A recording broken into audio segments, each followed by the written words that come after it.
halika.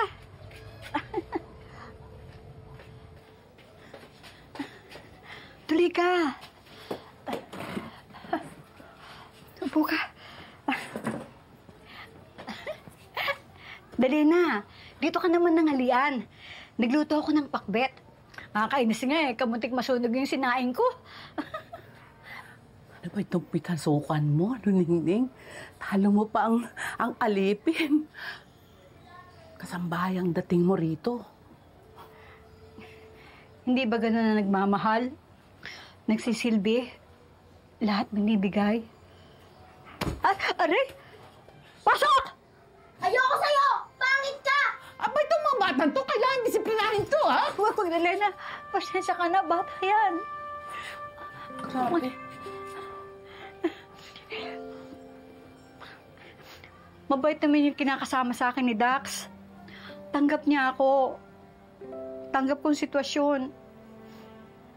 Mahal ko si Dax. Sorry, Mare. Alam mo naman yung kaibigan mo kapag nagmahal. Baliw-baliwan eh. Pero, masaya ako. Ako, Ningning. Promise. Hindi ko alam kung hanggang saan makakarating ang pagmamahal mong yan.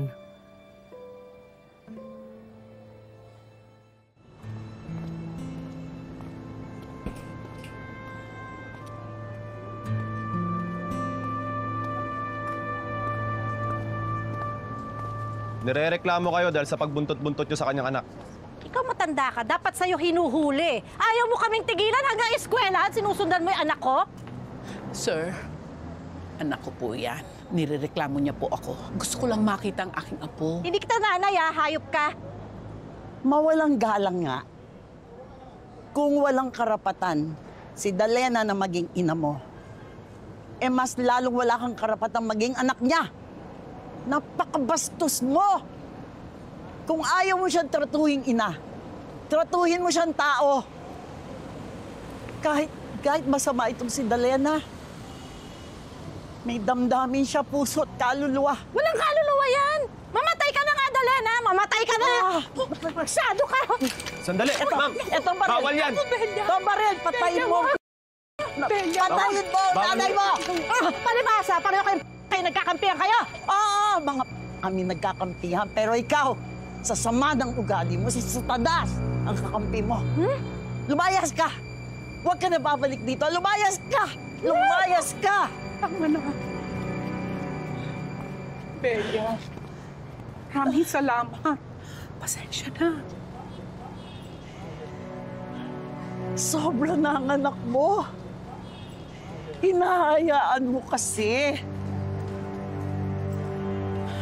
Halika na. Halika. Bakit kaya tayo pinatawag? Ewan ko nga. Nag-iintay yung mga customers ko eh. Baka maunahan na naman ako. Grabe. Tonight is the night. Miriam. Upo kayo.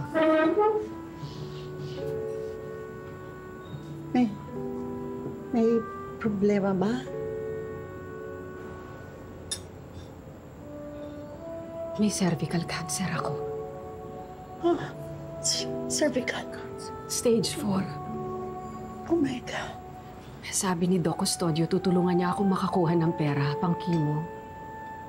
Pero ayoko na. Gusto ko ipagpasa Diyos na lang ito. Pero kailangan mong gawin yun para humaba ang buhay mo. Iniisip ko na lang yung pamilya ko. Yung papaaral sa mga kapatid ko. Panggatas ng mga pamangkin ko. Pambili ng gamot ng nanay ko at yung pang-araw-araw nilang gastusin. Pero kung ako lang din, handa na ako mamatay. Huwag kang mawala ng pag-asa. Gagamutin kita. Nakakaloka, ano? Ako yung pinakabata sa mga lolang pokpok sa bahay na to, pero ako pa yung tinamaan ng cancer.